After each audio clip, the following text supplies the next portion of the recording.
रहीम यार खान वेझो हमले में शहीद थी वियल 12 पुलिस एहलकारनि जी जनाज़े नमाज़ अदा कई वई, जंहिंमें वफ़ाक़ी घरू वज़ीर मोहसिन नक़वी समेत सिविल ऐं अस्करी क़यादत शिरकत कई। पुलिस जो चवणु आहे त ॿई पुलिस मोबाइल बरसाती पाणीअ में फाथल हुयूं त धाड़ेलनि हमलो करे ॾिनो। हमले में 12 एहलकार शहीद ऐं 6 ज़ख़्मी थी पिया। 5 गुम थी विया हुआ, जिन खे रेस्क्यू कयो वियो आहे। उन खां अॻु वफ़ाक़ी घरू वज़ीर मोहसिन नक़वीअ जी सदारत हेठि हवाई अॾे ते इजलास थियो। इजलास दौरान वफ़ाक़ी घरू वज़ीर पारां कचे में ऑपरेशनल फोर्स बाबति हिफ़ाज़ती क़दम खणण जी ज़रूरत ते ज़ोर ॾिनो ऐं ऑपरेशन में हिसो वठंदड़ फोर्स खे जदीद हथियारनि ऐं सेफ्टी सामान ॾियण जी हिदायत कई। वफ़ाक़ी घरू वज़ीर मोहसिन नक़वी चयो त शरपसंदनि खे सख़्तीअ सां मुंहुं ॾिनो वेंदो। गुज़िरियल ॾींहुं इंतिहाई अफ़सोसनाक वाक़ियो पेश आयो। 12 एहलकार शहीद थिया। शरपसंदनि खे अंजाम ताईं पहचान ताईं सुख जो साह न खणंदासीं।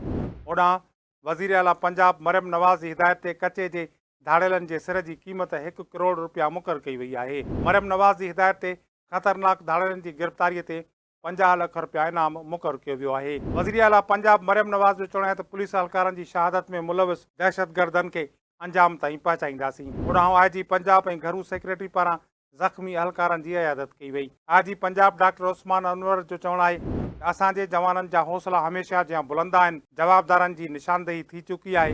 1 मारिजी वियो ऐं 4 ज़ख़्मी थिया आहिनि। कचे में ऑपरेशन दौरान हिन वक़्त ताईं 65 धाड़ेल मारिजी चुका आहिनि, जॾहिं त ऑपरेशन दौरान 100 खां वधीक धाड़ेल ज़ख़्मी थिया आहिनि।